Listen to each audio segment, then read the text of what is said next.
Boo. Yo, this is the Horace Towns, host of the Black Super Friends. We're going to have a special show tonight. So, welcome to the real.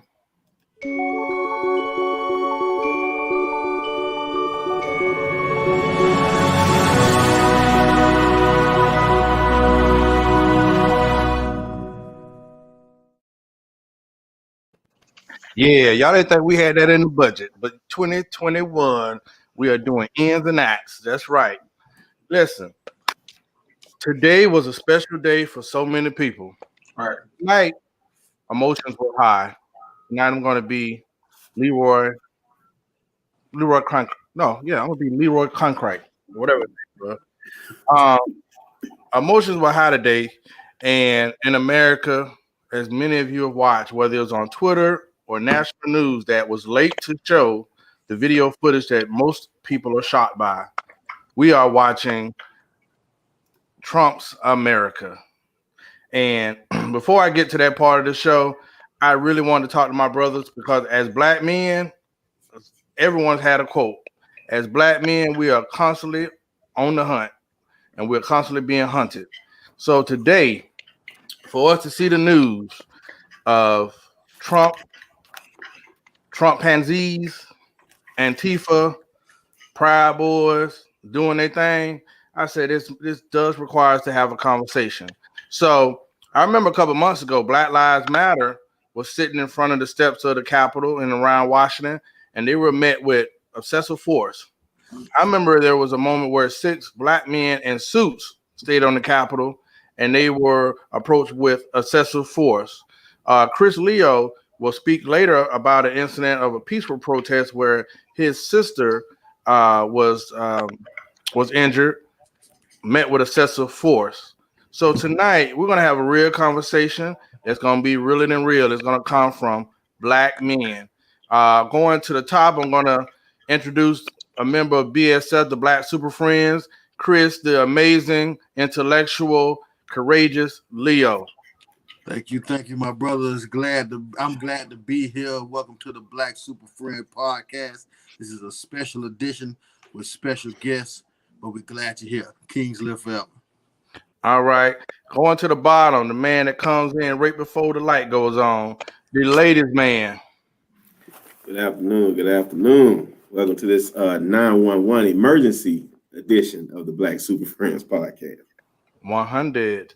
And going to the side, my brother, Super Mario Sr. Please say the senior. Hey man, I'm happy to be in front of y'all, but sad that, or I can't even say sad, just a little disturbed that this is the occasion that we had to meet tonight. We're ready to get into it. Thank y'all for tuning in. Well, Peter Green said it's to celebrate. So we're gonna go to the top. We have a special guest. We got 2 special guests tonight, but one of them is a BSF affiliate. He's a member of the movement. He's a member of our network. Dr. Daniel D.T. Henry. Got my glasses on. That would be Dr. Daryl D.T. Henry. Well, I know him that long. Well, from here, that's what it said. Well, listen, award-winning author. We got a black author on the panel joining us tonight. How you doing, sir? I'm good. I know it looks like Daniel with the I next to it. It's Dr. Daryl D.T. Henry. Just glad to be on the Super Friends podcast. I'm also, and we're gonna go with superheroes. I'm also like Wolverine. I'm on the good team, but I'm a great killer.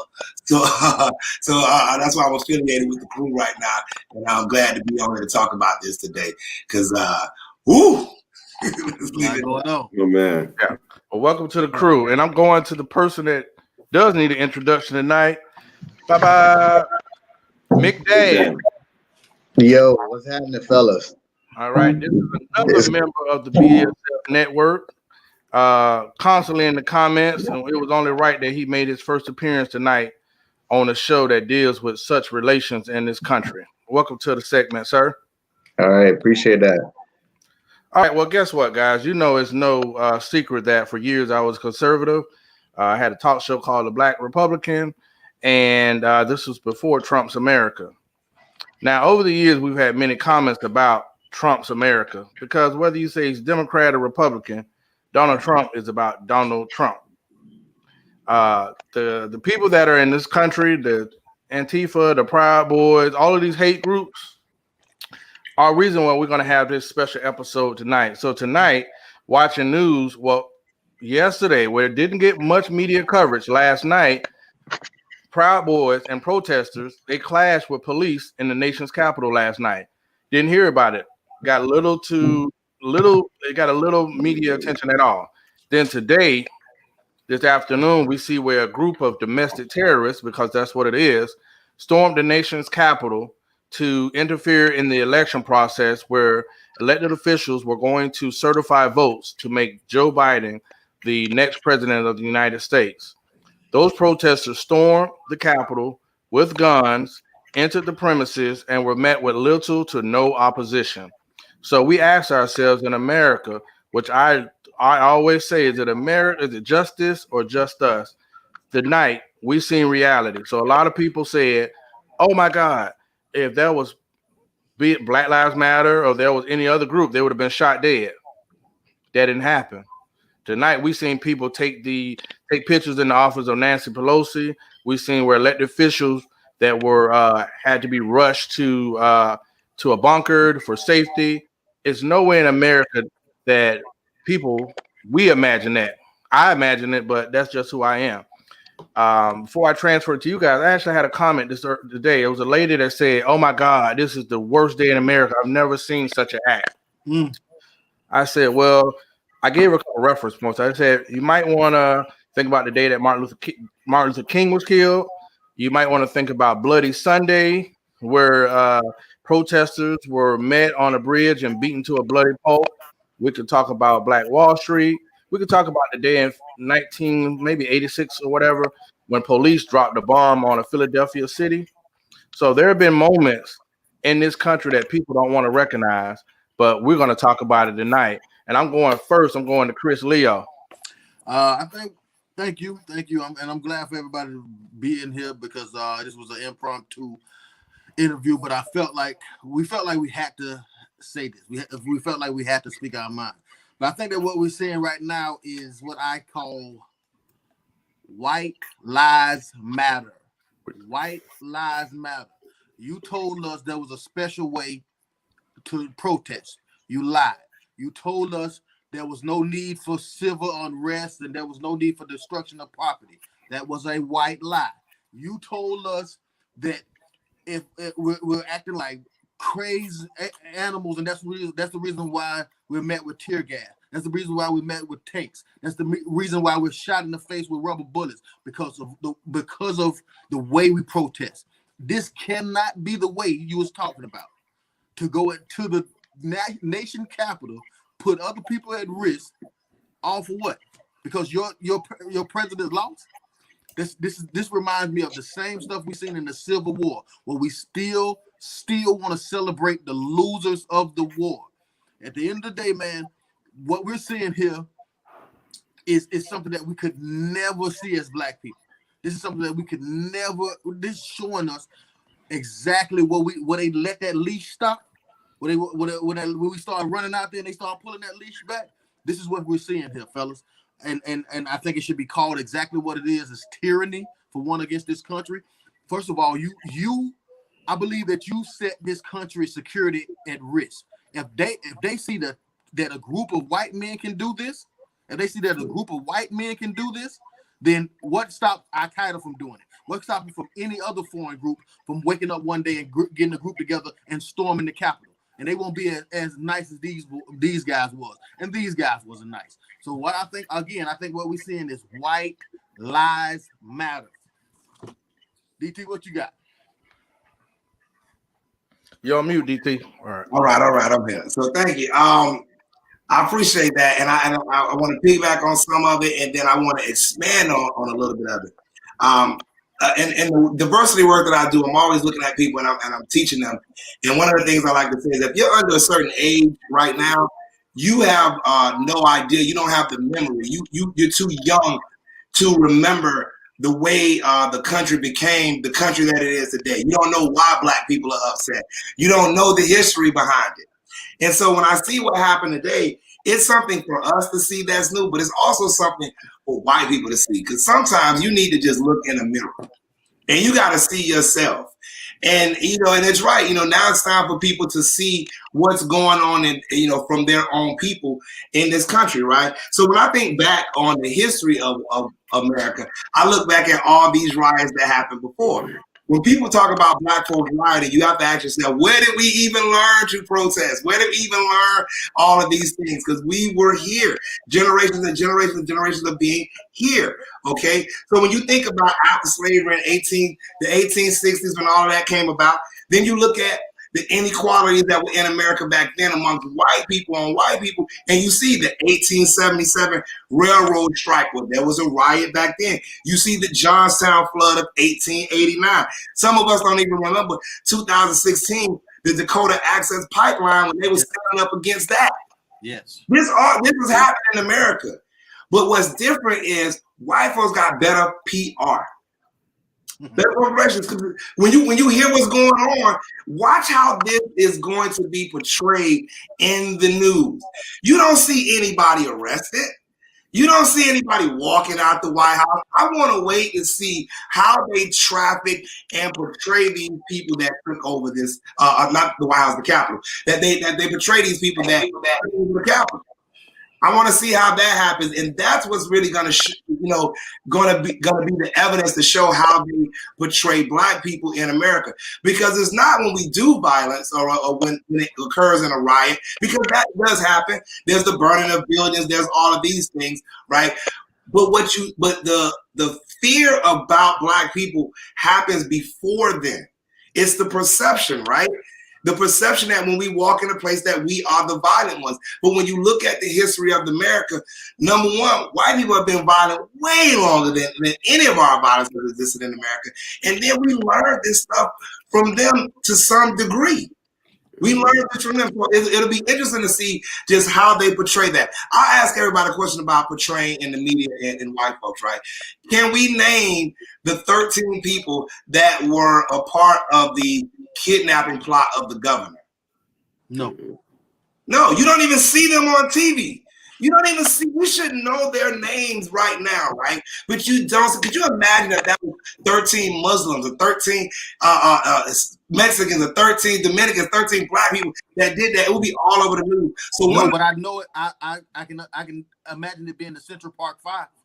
Exactly, right? So you see that. So what I'm interested in is how this narrative plays out, because the people that were racist, that were hidden racists, now they got to come out, because they're not going to let our own democracy fall under this type of terrorism. So I'm interested to see what happens later on with this narrative. So 1 second, fellas. Just reported from Fox News: woman killed inside U.S. Capitol, identified as a 14-year-old Air Force veteran. 14-year Air Force veteran. 14-year. Oh, my bad. 14-year Air Force veteran. Wow. 14 years. Right. That's the woman that's killed inside. I was going to say, oh boy, Mario. 14. Amazing. Mario, take it. Yeah. Going to you, Mario. Right. I was letting Chris and that's the one who got shot, right, Chris? I'm not sure. I just seen it come across my news feed on my phone. Yeah, I say, well, I think I got a different spin on all this. It's don't get me wrong, it's shocking to see this, but I'm from the family. When me and my wife was talking about this, she was like, "Man, you can't believe this." I was like, "That's the thing about." I told myself maybe 2 years ago, believe when people tell you who they are, believe them. So, and then what DT was saying is like, I had no like ill will. I wasn't convinced that this was shocking, because this is who this is. Like the same way I feel when I got pulled over for the police when I went to a school that was mixed. And I seen some of my white homeboys hang all out the window in Donna Ross, and then I get pulled over at the gas station and looked at just for getting gas. Like the same way I felt like I wasn't gonna be treated the same, I feel it now. Like I don't expect nothing to happen to these people. I expect the media to spend it. I expect them to call us thugs, animals. I expect them to call them protesters and people who are just very upset at the injustice of America that have been done. Like, we were protesting for somebody losing their life. They're tearing up the Capitol because they lost. But that's That's what I expect. But above all that, that's why I said that to say this. I expect it for them, but I'm appalled for all the people that look like me, maybe a little lighter skin, maybe a little darker skin. Because when my brothers was tearing up the streets, they was the first one to break out their computers and this shouldn't be happening. And I don't understand this. And this is because you niggas ready, and I'm sorry, the gloves off tonight, ready to crucify us before you crucify anybody else. You don't have no empathy for us. You have no sympathy for us. You're ready to jump off your couch and be the first one to be the voice of reason when it comes to somebody looking like us doing anything wrong. Wrong is wrong. I understand that. But I want to know this because I've been looking all day and I've been patiently waiting. And I waited to post something till late tonight. Where's that same energy of I can't believe this is crazy? I'm saying us. From our people. They take care of their people. I love these people on this screen. So if something happening to them, I don't care who is doing it to them. I'm on their side. So I expect them to be on each other's side. But when it comes to us, I want the same Negroes that took out their computer, who couldn't type, misspelled every third word, and just couldn't wait to get home to say how much of a shame it was for us to be tearing up stuff, to be outraged right now. Because I don't see that outrage from Black America or from the ones who thought it was a tragedy to fucking tear up stoves. They're on the Capitol lawn rushing and barricading in our public servants, and nobody's outraged of this color. Boy, it's Blue Lives Matter. Well, listen, I was on my Malcolm X today because the honest thing was I got kind of disappointed when I seen some of us like really sad today. Oh my God, what are they doing to our country? Oh, I can't believe that our democracy is being torn apart. And that made me feel like the slave that don't know that you can actually, there's other things in a plantation, because that person, where we were just talking about police shootings where we didn't get any justice. Hell, y'all couldn't even get $2,000. So I was interested when to have this much. It's almost like when Uncle Phil, like when Will Dad didn't want him, like we still believe this country is America. This is a great country, man. This is karma, man. This is chickens come home to roost. I even seen a dude walk out with a podium, and I said that would be really nice in my office. So, ladies, man, that was a hell of a picture too. Yeah. I'm interested to see where the hell Candace Owens at. She usually have the rundown. Her and Tommy Lauren, they real quiet.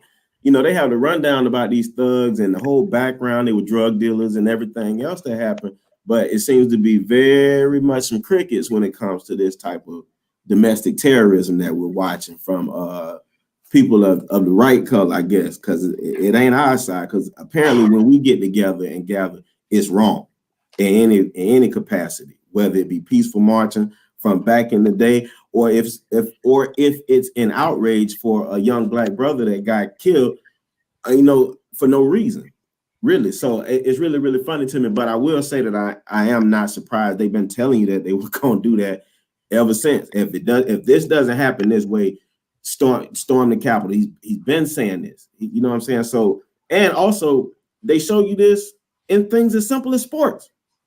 They don't know how to act. If they win the World Series, they tear up something. If they get a Stanley Cup, they tear up something. And it's crazy because they don't attack them. They actually block it off or barricade it so that they can tear it up in peace. Amazing. I don't know, but it's just funny to sit back and watch because I'm definitely like that cartoon, but I ain't got nothing to do with this. I got what I need to have in my house. Don't come over here. What you got? Before I go to my dad, everybody keeps saying Trump. Let's be honest. These people have been here. What they have done, they've gotten comfortable because they felt like they have someone that supports what they are doing. These people have been here. These people have been here for a long time. Don't act like they didn't act up during the Obama years.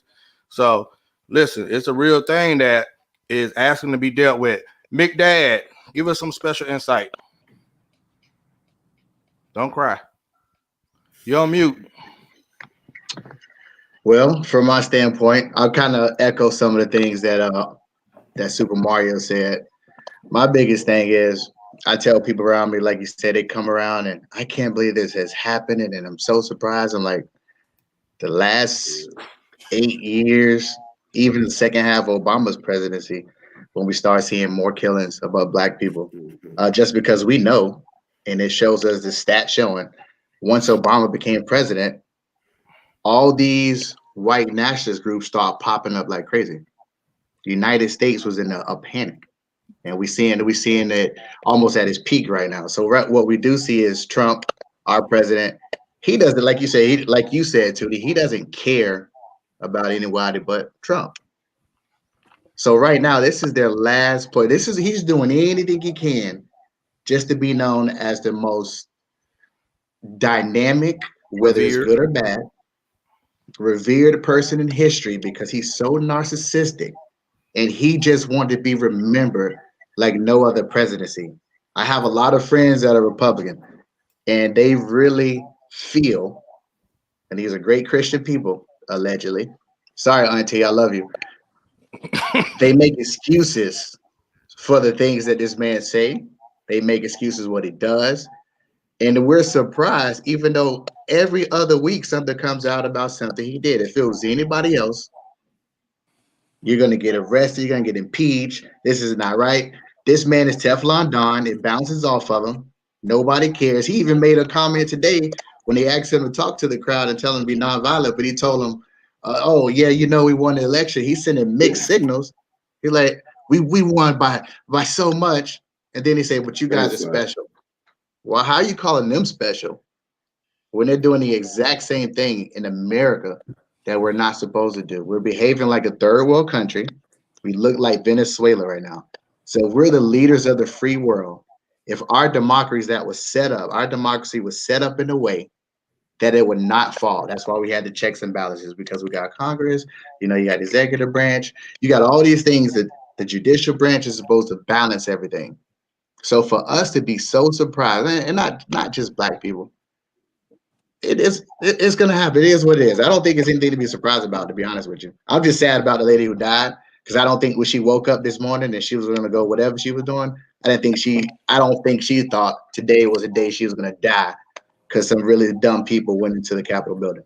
But didn't they say she charged the building? That's what is reported. If she charged the building, I don't think she thought she was gonna die for charging the building. But that's the problem. That's the problem. Why do we think so? That's the problem. Why is it that we think if we charge the Capitol building we're gonna die? It's a death sentence, and she doesn't. That's the problem. That's why we're having this show right now, because one group of people seem to think that there's a threat of death, and the other one completely doesn't. And that is the issue. Why do we have to feel like that? Why do we have to feel like that when we're driving? Why do we have to feel like that when we're protesting? Why do we have to feel like that? Because y'all we don't accept. We are steady trying to be Americans. Honestly, I know my descendants, we were here before America was established, but we want to be Americans. I always tell people we more like prisoners of war in this country. So we are constantly reminded over and over that ain't no love for y'all. So the reality is, that is the reality. They can do things that we cannot. That is just the reality. I think the bigger problem is, I feel what Chris saying, but I think the bigger question is, why don't all of us feel that way? See, I think this. If all of us felt the way Chris was saying, then we could come together, plot, plan, and strategize.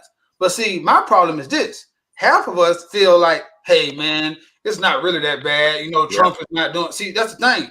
I keep saying, all bloods feel like bloods. All Crips feel like Crips. That's why they can cohesively go against each other. But if some of the bloods felt like Crips, then you'll have division in between, and then they'll be getting wiped out. That's us. If all of us felt like, yeah, we're all being targeted, because I've had black people tell me, hey, we're not all being targeted. It's just the niggas with the pants sagging. No, bro, it's all of us. I've seen people tell me it's not that bad. It's just people coming from the. So when we start all thinking that no matter what degree you have, no matter how much money you have, no matter how eloquently you speak, your skin puts a target on your back, then maybe we can all come together to a round table and say, you know what? Let's plan what's our next step. Well, in the wise words of Trick Daddy. In the wise words of Trick Daddy, he said a long time ago, "You still a nigga." Right. And if we don't feel that, gingerbread man. So we won't get no myself this episode, but okay. I want to give DT. Can you tell us a little bit about your profession and your history. So because sometimes we brought you on the show, but we want to give them a little context of why you should be speaking. Okay, so I work in higher education as an administrator, and I do a couple things. So I am a supervisor of the academic support team. I run a federally funded grant TRIO program. So I have 3 TRIO programs underneath me. It's about $1.5 million grant budget that I run. I'm also a recruiter of diverse students into the education major. So I have 5 scholarships every year where I recruit students into the education major, because we know that there is a lack of diversity in education, Black male diversity as well, and there's a lack of diversity in the entire education industry. I do that, and then I also work as a facilitator and a trainer for diversity, equity, inclusion, and all that good stuff that goes with that, right? And so I teach staff and faculty and school districts all about cultural relativism. And that's a bit different from cultural proficiency. And cultural relativism is seeing a person's culture through their eyes versus cultural proficiency, which is just working together with diverse people. And what you're speaking to is a lot of people don't see, Mario is saying, a lot of people don't see America through the eyes of Black people, right? The other thing is I'm from Miami, Florida. I'm a former college football player, so, I'm down all day, every day I'm hustling all day, still a Miami boy, and I live up north in Massachusetts, Rhode Island right now. So I'm in a lot of rooms where I'm the only Black person, and I'm trying to teach these folks what's really going on. And I like that Latanya in the comments is saying representation matters, because that's a lot of what I do, and that's a lot of what we're seeing today with what's going on with this protest that they're calling and this taking over the Capitol, right? What Trump did was gave forth a certain level of representation. That's what happened. That's why all of these groups got bigger, because right. They saw what they were able to do. Because there's always, the KKK's been out, there's always been groups in the background, but you need somebody to show you, okay, this is what's possible. This is what you can do. This is what you can say. You can be vocal about this, and people are gonna accept it. And it started off, not speaking on him as a personal person. I don't get into the personal parts of it, but just on the politics and the campaign. Thinking on it when he first came down the escalator and started talking about the rapists and all of that coming from Mexico and all that. He started it off like that. All right. So then that instantly let people know that if you were talking that way, you could now freely talk this way because the president did it. Same thing as Black people. We felt when Obama did the dirt off your shoulder brush. We felt like he was speaking our language. All right. But one of them is symbolic, and the other one is reality. That's the right. point. Exactly. Off your shoulder is symbolic. Right. What Trump was doing and emboldening his group is right. Reality.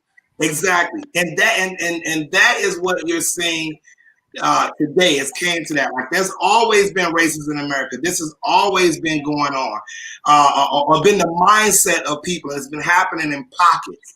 And then now you're seeing it on a national stage because, that's the president. Let me ask you a question.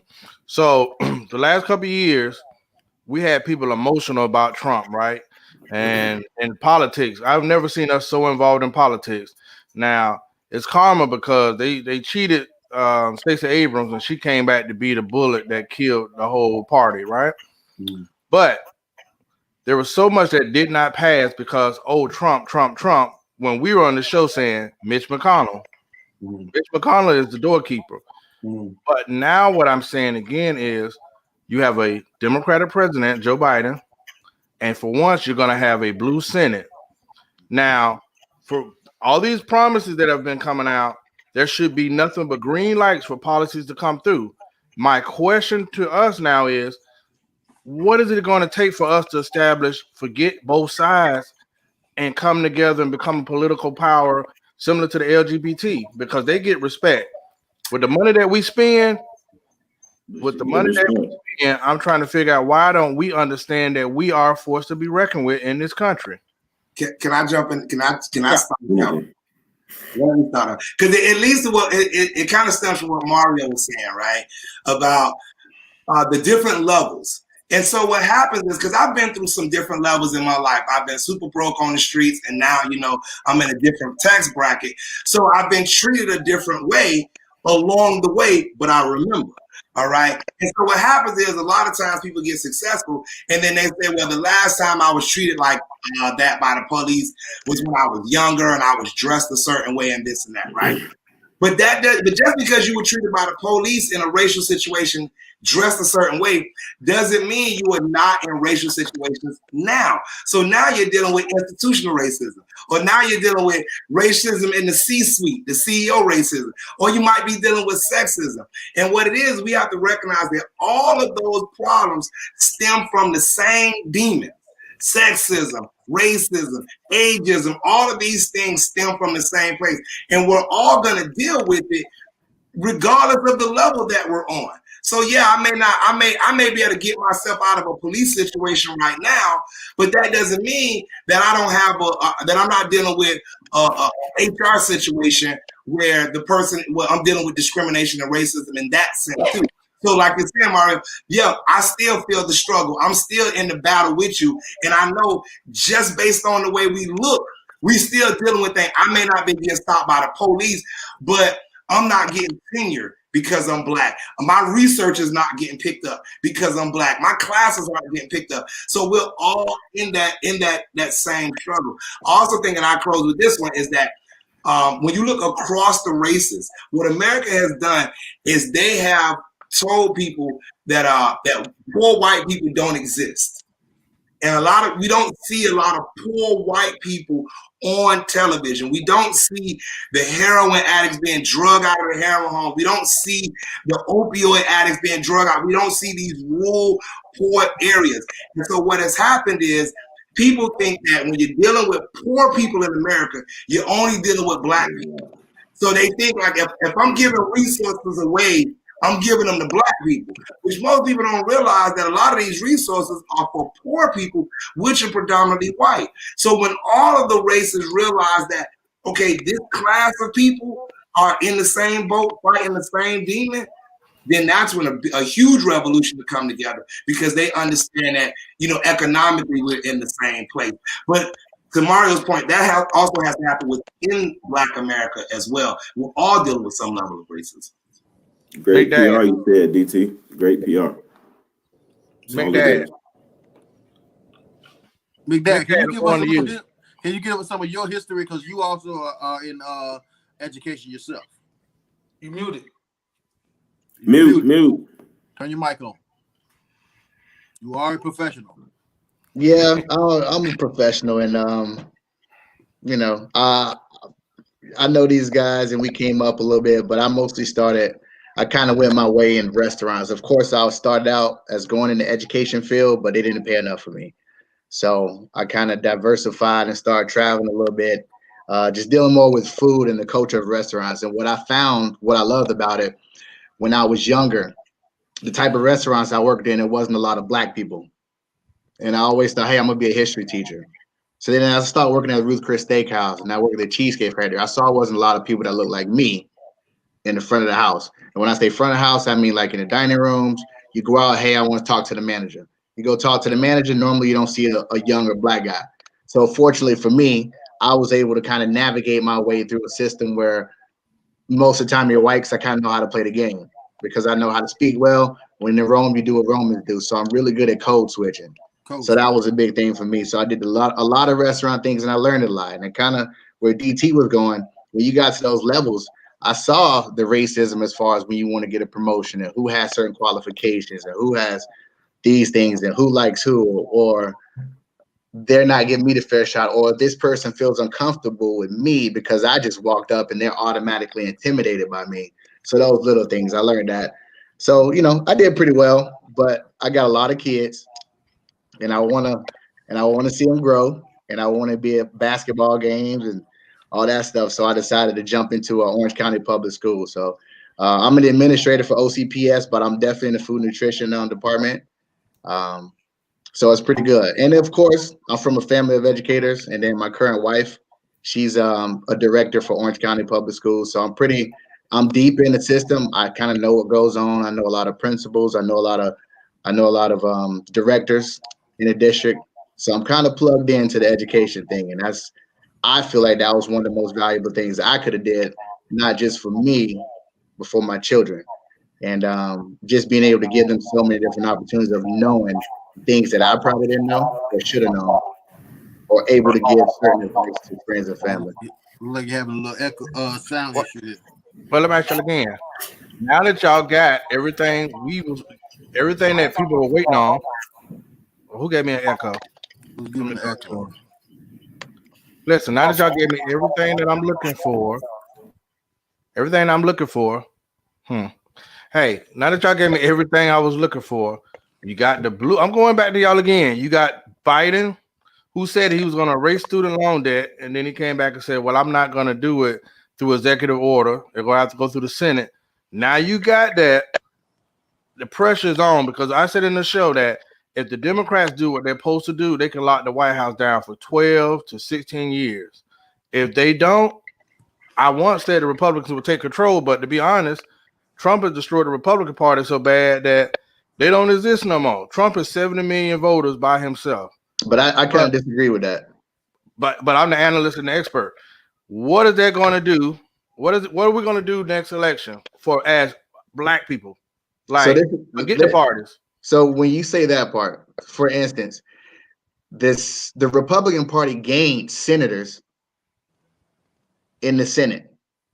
No. So what that tells us is that a lot of people did love Trump, but there was a lot of Republicans who didn't vote for Trump, but they have voted for all the other Republicans down the line. Because granted, whether you like it or not, there were some, you got the Republicans that was on the edge. So I do feel like if there would have been someone a little more classier than Donald Trump, I really feel like the Republican Party would have won again. I did bet to differ. I think that once people saw that Trump was over, they jumped ship. But again, this man is going to run again. He has 70 million loyal voters. Look how hard we had to get. Look how hard we had to fight to get. Look how hard we had to fight to get the votes that we got, what the Dems got to win. That really took major effort. Republicans are going to show up every time consistently. But I'm saying we jumped on Ice Cube, y'all. People jumped on Ice Cube. We defended them. But people owe him an apology. What are we going to do? I'm open to hear from y'all. Like, we have to establish something. Forget the parties. Mario, Chris. I think that that's I think you're looking down the line a little far. Only because I think we're at the beginning stages of something that could be something great. Meaning that I agree. I just posted the other day. All right, Georgia came through again. Happy to be living here. And you're right. Stacey had a whole bunch to do with that because she has really been on the ground. And now we got the Senate, the House, and Biden. And I'm happy because now you don't get to weasel out of stuff and blame it on something else. So now you're right. Everything you promised, which we know is not going to be everything. So let me stop saying that. But the majority of the stuff that you promised, you should have no problem. Because everybody else who was a Democrat who ran in the House and the Senate and everything else was on your board, was on the same thing. We need this. We need this. As soon as Donald Trump said something about 2000, I love that Nancy Pelosi said, we asked you for that. I have that already wrote up. It can be at your desk tomorrow. And he filibustered and all that kind of stuff like that. So we know who Mitch McConnell is. So we know what the fight is. So you're right. It shouldn't. I'm standing back saying, Joe, now is your turn. Show me what you got. Because you promised a lot of stuff. And Obama promised a lot of stuff, but was fighting every day of his presidency to get everything out. We know that. He fought and fought and fought, and they fought against him. Now, it should be easy because it hasn't been a president that had this kind of alignment since I can remember. Since I think maybe Bill Clinton, like this had this much alignment to the point where like we control the House, the Senate, and you. So I don't know why we should have a problem passing any laws right now to get to the point. So if you're asking me, I don't see why it should be a problem. Yeah, I'm actually scared of the laws they about to pass. I see them coming down the pikeway. Chris. Well, I think it's I don't want to say I'll disagree with Hardy, but I think it is time sensitive because what happens is this: we get every 4 years we get this momentum to vote because it's exciting to vote for the president, and then that kind of spills off into this. Luckily, this year it spilled off into the other elections. But what's going to happen in 2 years when we have to go back and vote again? So I think that it is time sensitive. I think that we do need to, press the Democrats while we have a chance to do that. This is what everybody wanted. This is what everybody said was the better choice. So, okay, now since the better choice is in, everything that you want to get pushed should be green lighted. I think we need to give them. I think we need to give them a short leash. Give them these 2 years and see what happens after that. Then I think we don't have nothing. Huh? So what do we want? I personally want us to revisit. Me personally, I want us to revisit the contract with Black America. Right, but I'm saying right now on the board as a people, okay, the clock is on. We still don't have no continuous. Here's what we want in writing and a plan. We still don't have that. Like you said, Q came up with the closest thing, and they rejected that. So it's hard to ask somebody. No, they didn't reject it. They said they will wait after the election. The election is over. The new president is in. I look forward to you guys reaching out to Ice Cube. I've been optimistic. I've been blindly optimistic, and you guys know that from this whole process. Now I look forward to reap the benefits of my harvest. I think even beyond just the presidency, some of the best stuff that's come out of this in Black America is going to push us forward in a way that we didn't expect. Entrepreneurship is a big thing right now in the community. And I think the virtual world, we were already connected like that, but it allowed us to strengthen our connections and pass along information in a certain way. So you're right, Mario. On one end, we don't have nothing with the Democrats and the incoming president, but thank be to IQ, we do have his plan that we can build from and all of that. So there's a lot that's going on about companies and people buying black and black power and the black dollar, and then the voting. Remember, you don't have to win by a landslide. You only got to win by one vote. And what's happening is people are starting to see the strength of their vote, the strategy. What happened in Georgia was huge. And so, once we get arrogant and start saying, okay, we don't want you, we want you now, we want you, and start seeing the power in our vote, then we can really make some change. And I think that's what's coming behind Black people.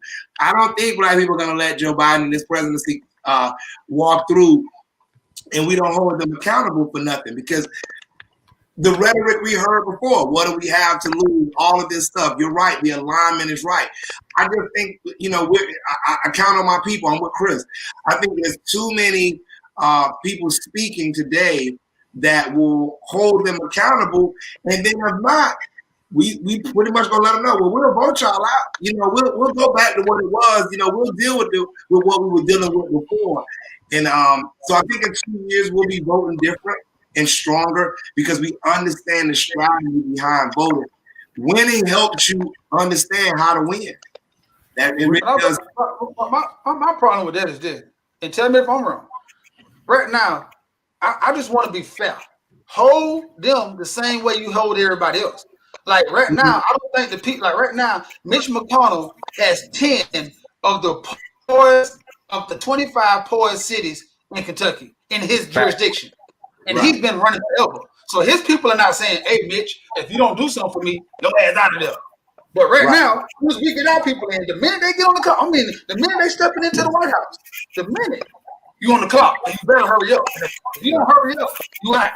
And then you out for what? Then you out to go what? Back to Trump? You have to go back what? That's what I'm saying. Because if everybody's seat, if you get on the seat and you only got 10 minutes before you shoot, then is that a fair shot? That's all I'm saying. But I don't think we need to tell them that we're giving them that leverage. We need to press them as if we're not giving them that leverage. I think if we let them know that we're giving them that leverage, then they're going to take full advantage of it. I think that we continue to keep the pressure on them, continue to light the fire, and continue to request something for our votes. That's what I'm saying. But this is what traditionally happens. just not to cut y'all DT. Right. What traditionally happens is during the midterms, everybody just got in, everything's aligned. Midterms, it has always happened. Midterms, everyone's sleeping. People don't show up. Midterms, things go right back. Now let's see if that happens this time. But I think that's what's going to change, because when we came off the presidency, that was one vote, but then this Georgia vote, people had to pay attention to that too. You know, let's not forget, they was talking about this before the Jeezy and Gucci Man versus battle. Like, this thing was everywhere. So I think in 2 years, if we keep that same energy, that voting will be there. And Mario, I don't think everybody needs to be on the clock. But I think we're at a point in America where it's like, you know, y'all got to make some serious changes. The other thing I would say is, not every change that benefits us needs to be specifically targeted at Black people. I'll give an example. If we just cut student loans in half across the board, by default, Black people are going to benefit from that.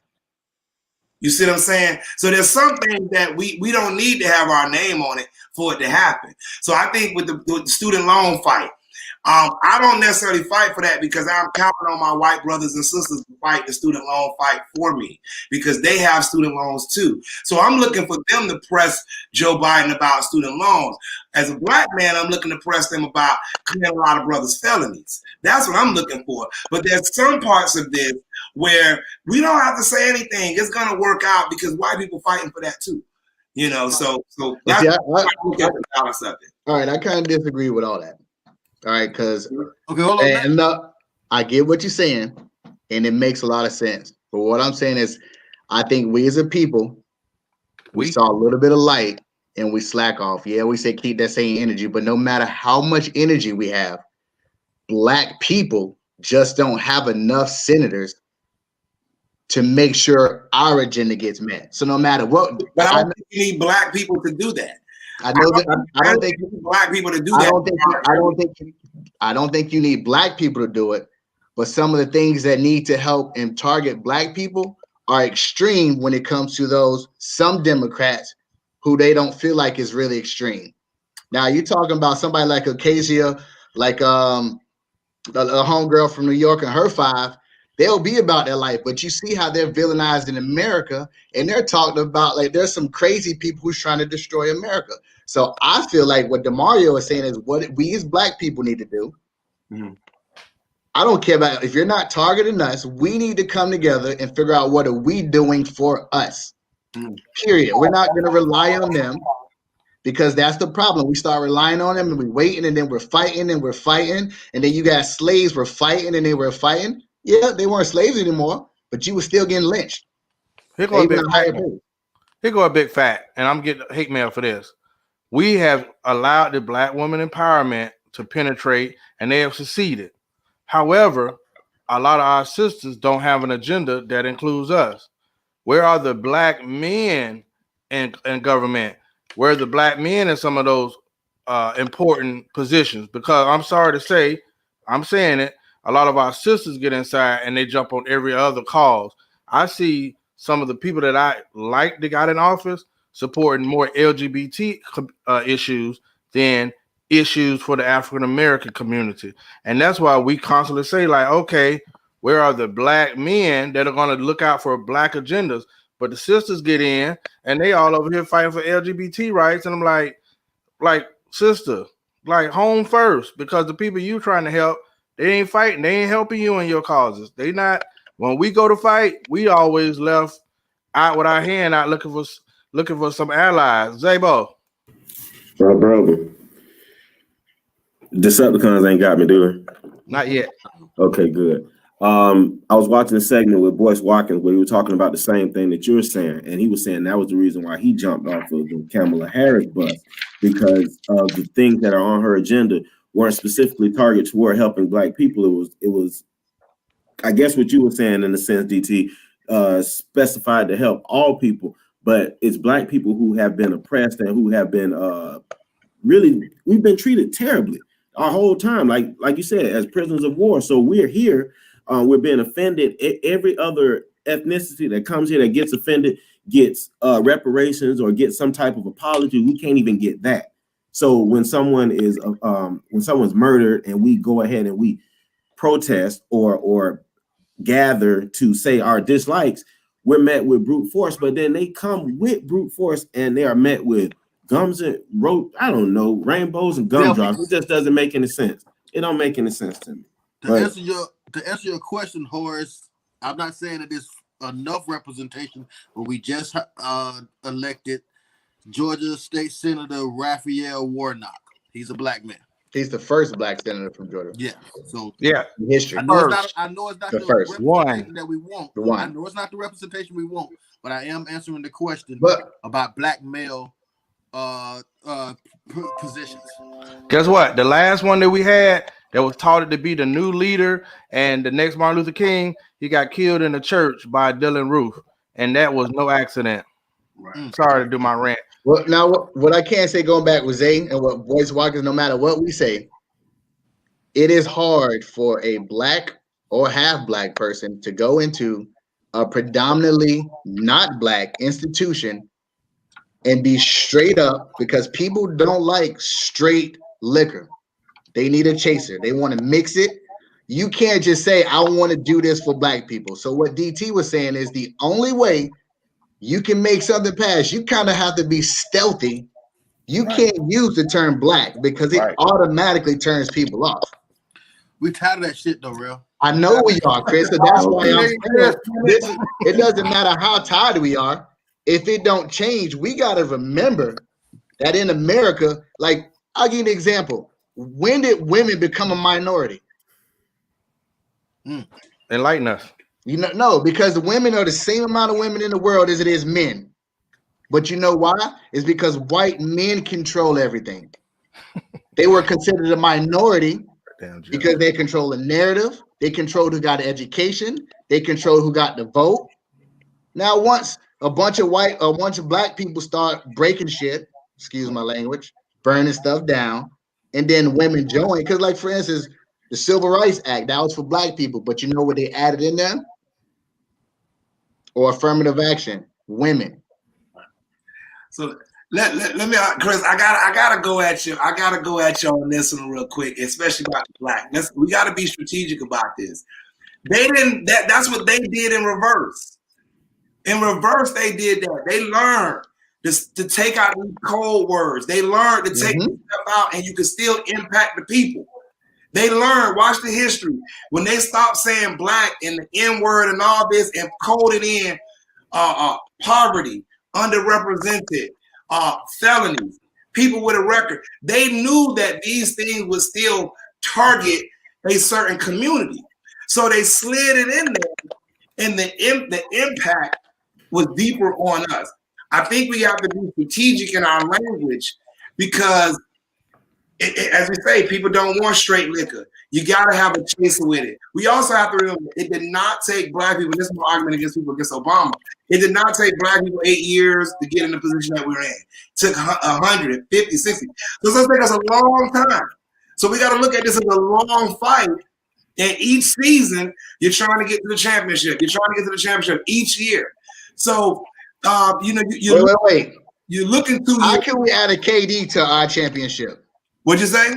We trying to add a KD to our championship. I understand that. So, and I don't think we need the. We're nostalgic a little bit where we feel like in the 60s, everybody was on one movement. Everybody was on this. Yeah, that's true in a degree. But nowadays, there's more.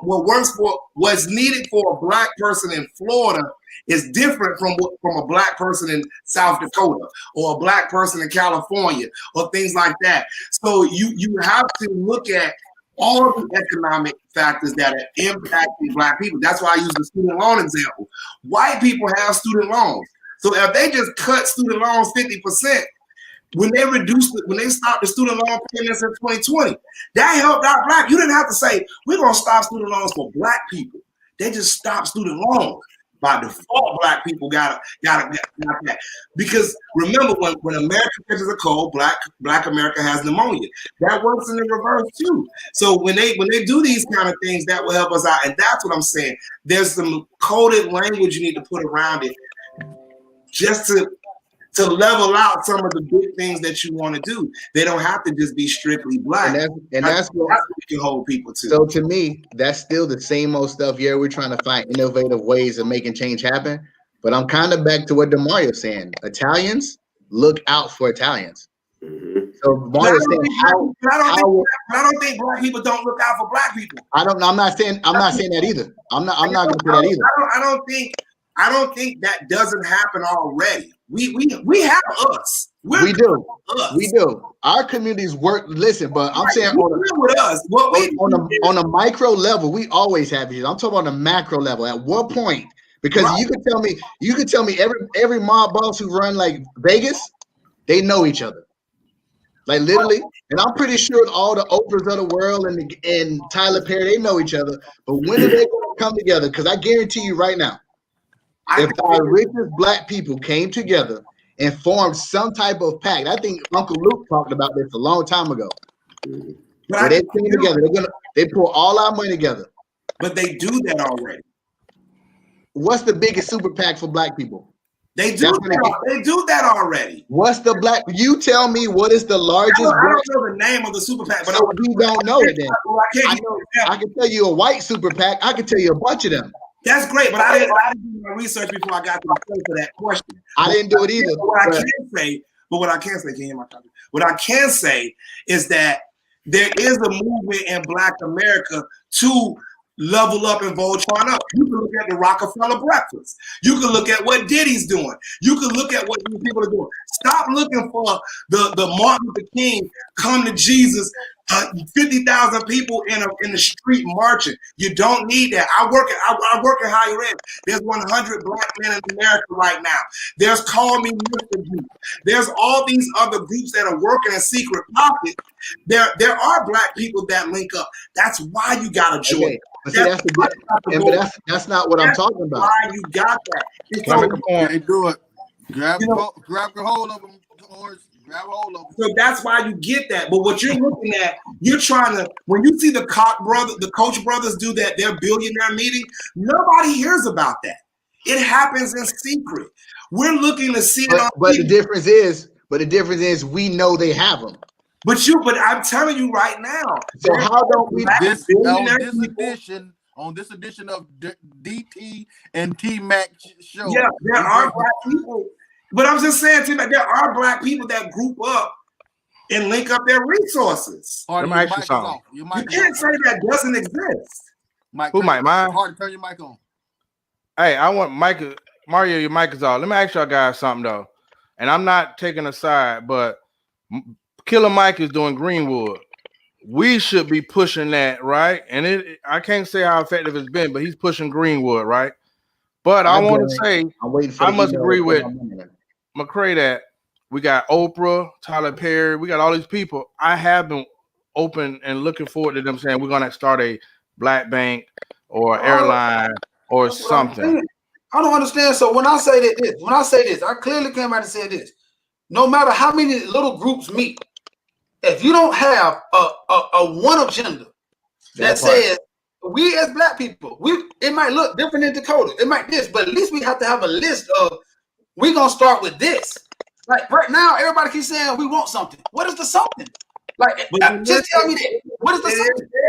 It is there. Well, tell me what's one something that somebody asking for. I'll give you an example. Go ahead. Right now, everybody on this show has their own LLC. And that didn't come, that came from a movement of black people talking about it. No, I'm not saying that. I'm not saying that. I'm asking you.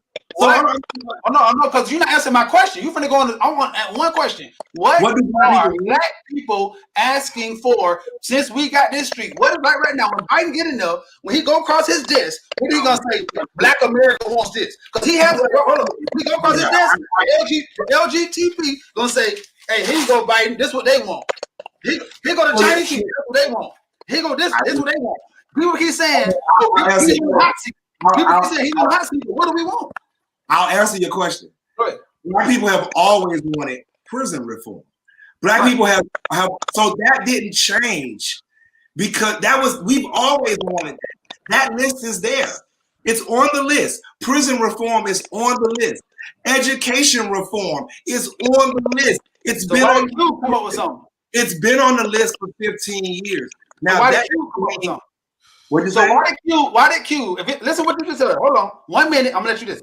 If you said it's been on the list for 15 years, why did Ice Cube feel the need to gather all these people together to create another list if it was already an existing list that people had?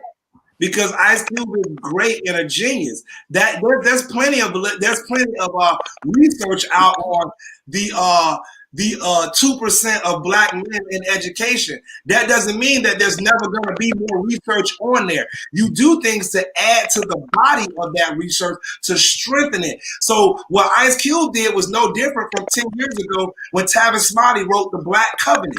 But he added to that the strength of it, right? All of those people that he brought in to write the Black Agenda, they just brought in research that they had been doing for years. And then Ice Cube is a major public figure. So that's why I got the traction that it got. But that doesn't mean that people had not been fighting for it for years. So prison reform has always been on the Black agenda. Obama changed the crack cocaine discrepancy from 1 to 100 to 1 to 18. That happened in him. Now then he had the one step act. He had that happen. Now we have to build on that. So it's not like we have a physical list that we need to see every year. There are basic issues in Black America that has always been on the agenda, that will always be on the agenda, that every person that reaches the White House needs to address, and then we'll get to the micro stuff.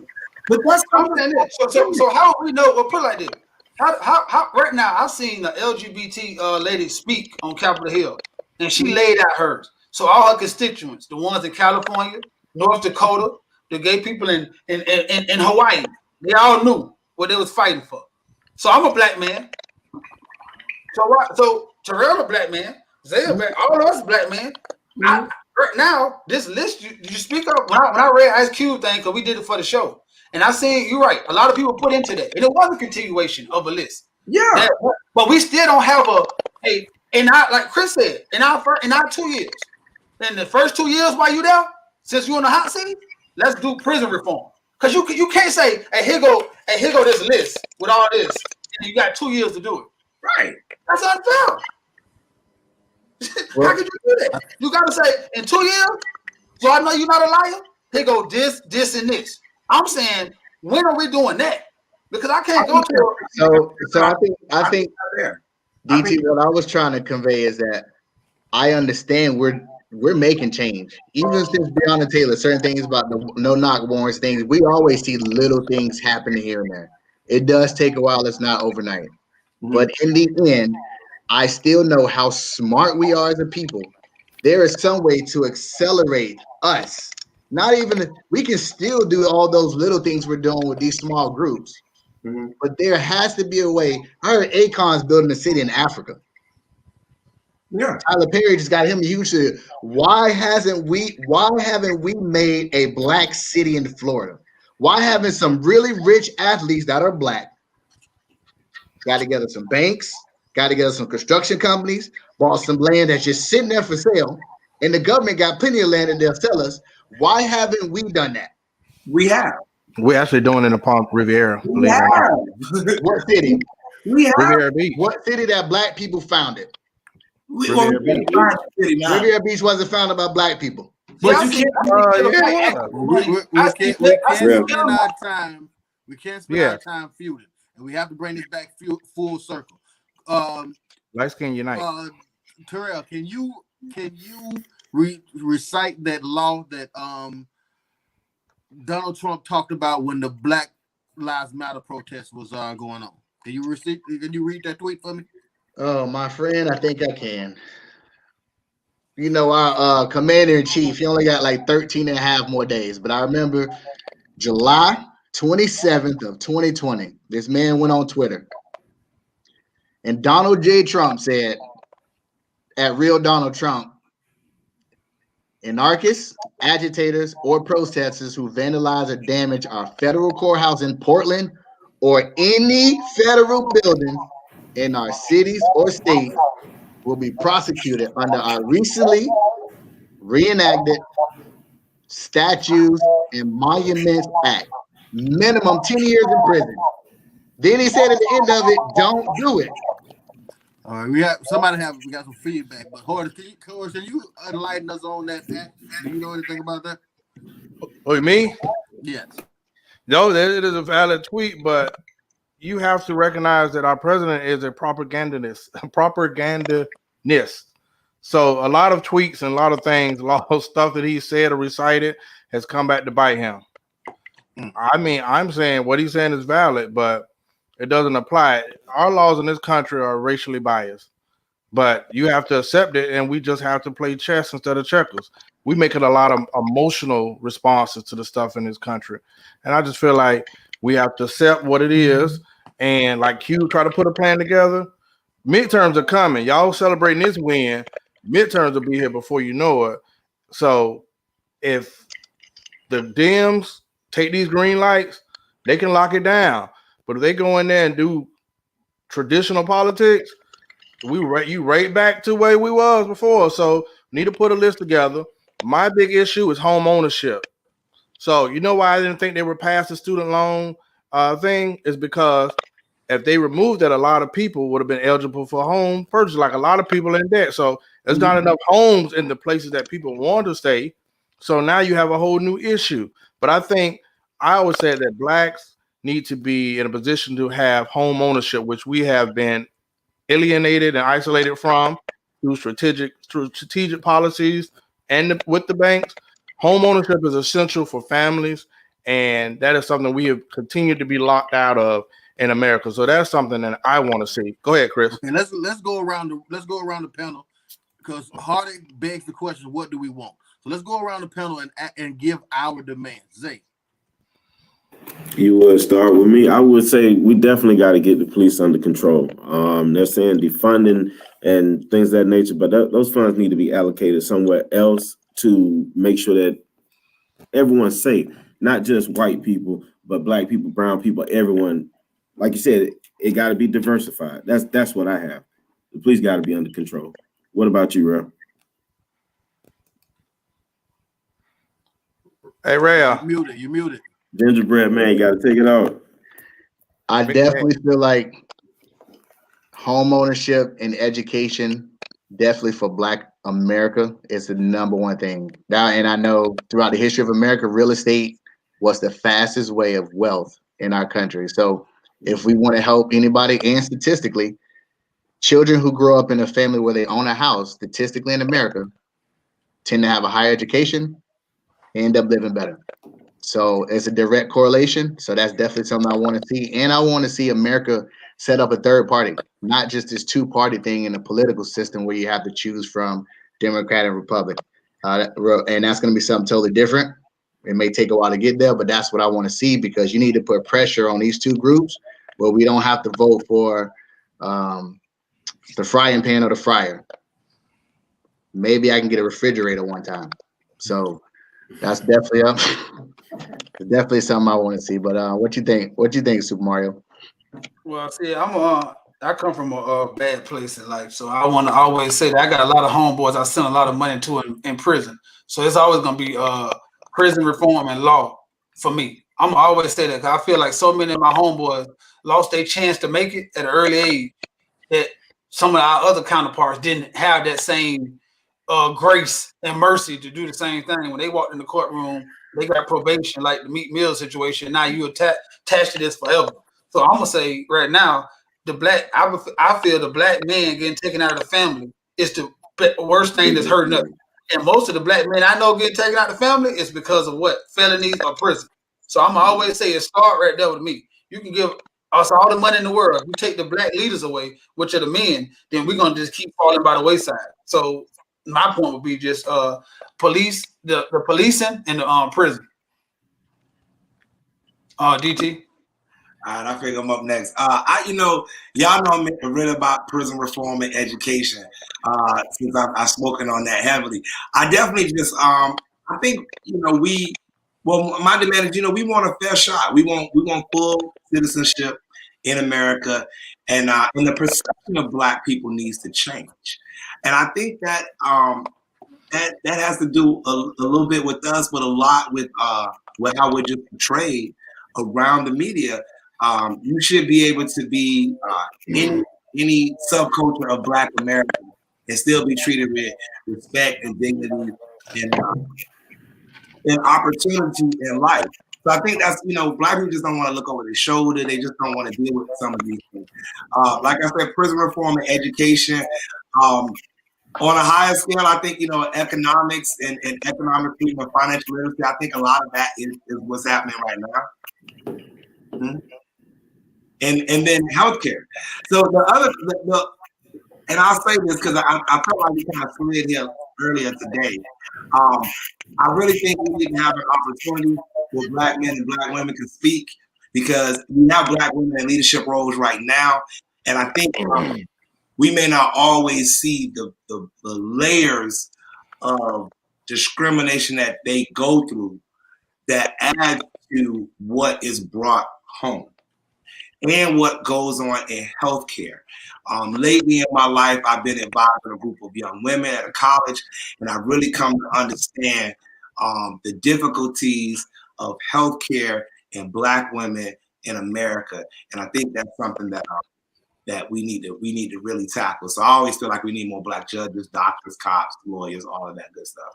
And so, and perception within the community too. So, we got to stop making it seem like, you can want doctors, lawyers, and all that, but it starts when you're young. You can't pick at the kid that's smart or talk a certain way or this and that. We need engineers and politicians and lobbyists and scientists, all of these things. So, that's where I want to see us go from there. It's just to change our perspective, and that'll change our trajectory. Okay.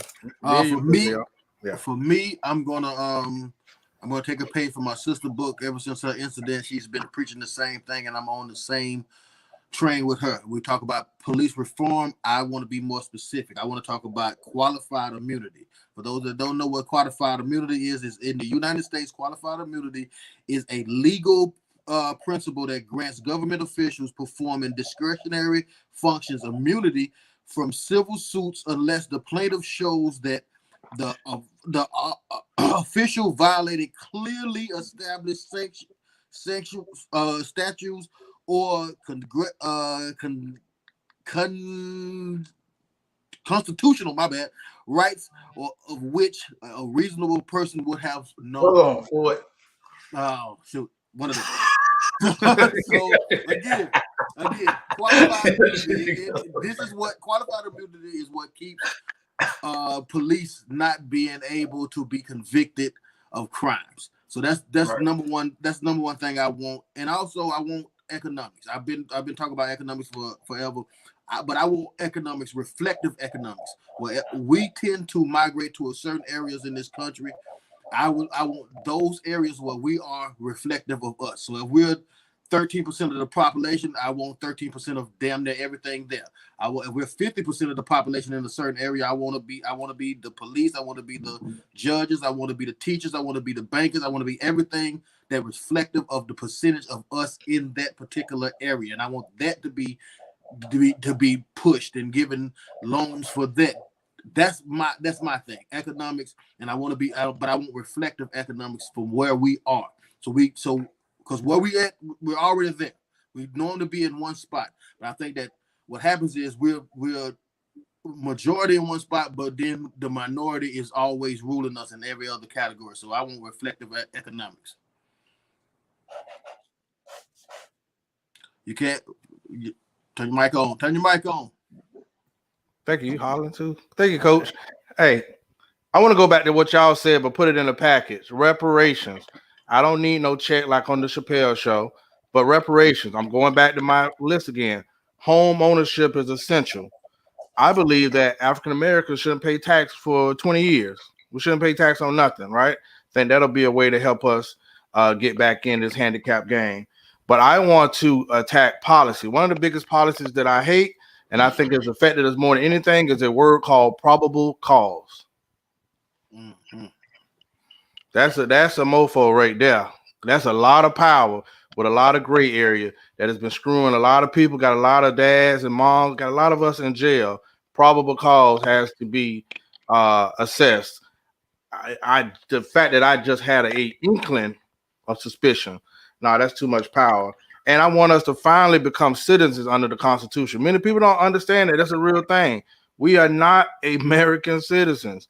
There's some gray in there where we were here or we prisoners of war. That's why when you go to these courtrooms, same thing don't apply to you because technically you are not covered under this piece of paper. And we've merged into this culture, but we are not citizens. We're prisoners of war. So I didn't want to turn into Dr. Umar, but that is some real stuff I have learned in my walk. Chris, I see you smiling, so I'm coming back to you. No, I'm just happy to get to have this conversation, man. I know that we went everywhere. We started with the terrorist attack, but we went everywhere. But it's good to talk. It's good to have these conversations with black men because we want to know. And then again, we have these checks and balances system. We can only go so far before Hardy say, "Hey, no, what do we want?" And then DT is going to educate us. Horace is going to educate us. So we're gonna to have these conversations openly. It makes it so we know that we can all be checked, and then it shows that we can disagree, agree, but still be cordial and continue to continue to keep it moving forward and pushing the culture forward. Before we go, Chris, I was reminded of this because I'm looking at the comment. Give me my check, Evelyn Ratliff. But Chris, you have to look at your legacy. One of the people that I have listened to who will have you so motivated, Fannie Mae, who, Chris? Fannie Lou Hamer. That is in your blood. Grandmother's auntie, Rubeville, Mississippi. And if you ain't never heard any of her speeches, any of her conversation, she is somebody that bled for us, had courage of 1,000 men. Man, that is a iconic member of the culture. She has to be recognized. She has to be saluted. And you had that bloodline, Chris. So I salute you. So I'm going around the board with closing comment. Xavier, tell him to let you. Let me get to you. Tell him to let you free. Free me. I'm good. So far, we paid the ransom. All right. Listen, man. Hey, DT Terrell, it was good speaking with you guys, man. Y'all brought some good stuff to the table, man. Just educating us, letting us know some things. I'm quite sure you shocked a lot of our viewers. They didn't know that we had friends like that. We do. We actually know what we're talking about sometimes. But I want to thank everybody that tuned in. I think tonight was a very good conversation. And like Chris said, it was very needed. What you got for him, light skin? Why do you call light skin so much? Listen, I get the joke with Terrell since we left across the water. Don't do that. We going to our waffle colored member of BSF, McDad. I say thanks for letting me get in on the conversation. I know a lot of times we all have different side conversations at different times, but it's good when we all kind of come together and talk about some things. I know I got so much in my head, it's hard for me to get it out because Chris me and him, we be in a lot of debates all the time. But hey, I appreciate it, fellas. Tell us what the MC for. Oh, MC?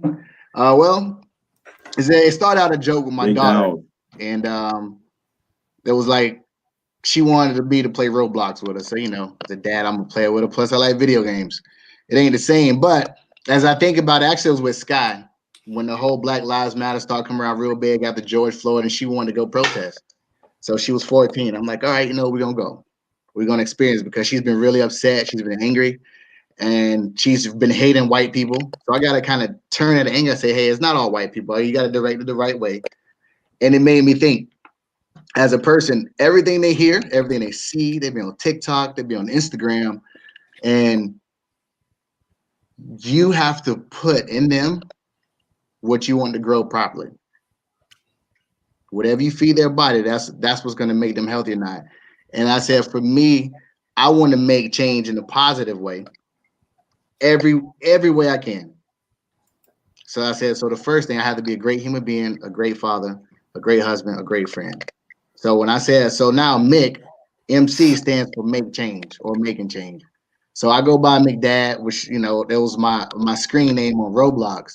But now everything I do, I make dad. I make love. I make money. So I make change money. I make change love. I make to everything is make change or making change. You can put anything you want in front of that. So that's why that's me. I'm about making change. Thank you for that 30 minutes rant. Salute. Chris, your math is off. Salute. Super Mario, we done made you angry tonight. Oh, you definitely didn't. I don't know why people see. That's what I'm talking about. Changing the narrative. That's how black people get dead. The minute you sit back and listen, you're the angry black guy. Take note, America. I think that we need to do more of these, and I think that we need to have a topic that we stick to, so that everybody can be prepared. And then, because right now, what happens is you get a different outlook on life. You got 6 different people that's black men that have 6 different views in America, but my whole point is, if America did this, then I think black people as a whole would be at a better place. Just because right now we can all agree that when I took down that list, a lot of us had the same things, and it could be confused at like 1 or 2 and 3. These are top 3 things that Black America need to address, and that's all I was asking for. Like just something feasible to say as a people, this will benefit all of us across the board. And I think that this is a representation of what can happen and what needs to happen before we start holding anybody else accountable. We got to hold ourselves accountable and say that we need to do this in a macro level, like Terrell said, and then we will be able to hold somebody and say, you have nothing else but to give us what we want, because these are our demands. So I'm happy to be here, and we're gonna talk to each other and get this going more often, because I think this needs to be done more. DT, Turn your mic on. All right, yeah. Thank y'all. I'm glad I was able to be here with y'all and just joining this conversation. It was great being up here in New England by myself.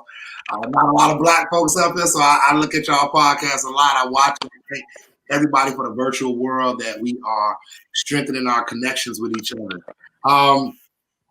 Just some last note. I just want everybody to continue doing what they're doing, continue being great, spreading information. I think that's one of the biggest things that we need, is just carry this on and on and on. I remember a couple years ago when we started talking about banking black, and although I don't have a black bank near me, I do have an online black bank account. So I think there's a lot of information out there. We just need more and more people doing it.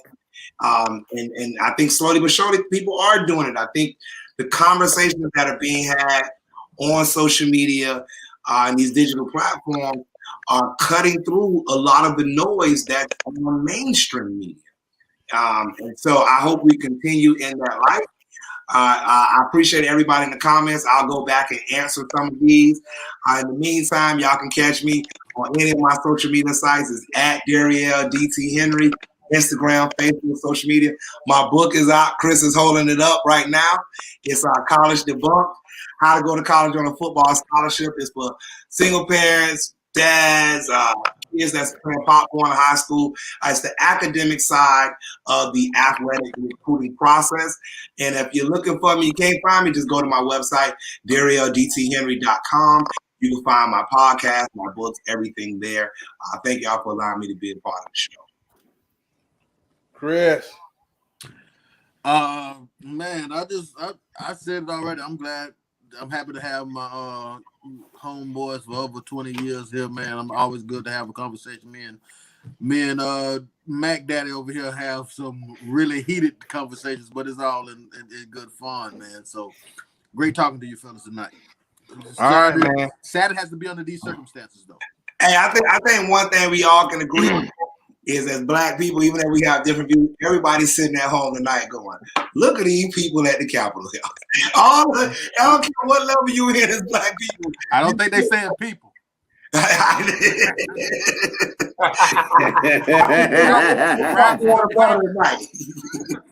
Well, honestly, to be honest, I ain't prophetic, but I pretty much know we're gonna have another discussion like this, because simply the inauguration is gonna be a happened yet. Oh my man, it is going to be a hoot. It might. Hey, listen, Marvel had a Civil War. It's only right that we have ours. So I welcome you guys. Thank y'all all for tuning in tonight. And we will be back apparently by what's it at? Popular demand.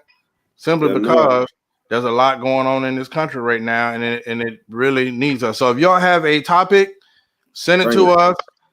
Second of all, hit the share button or just simply do the watch party thing. But this message is impactful, and I really want y'all to know and get it out to other people. So thank you for joining us, and we will see you soon. Stay tuned for the credits. BSL for life. BSL.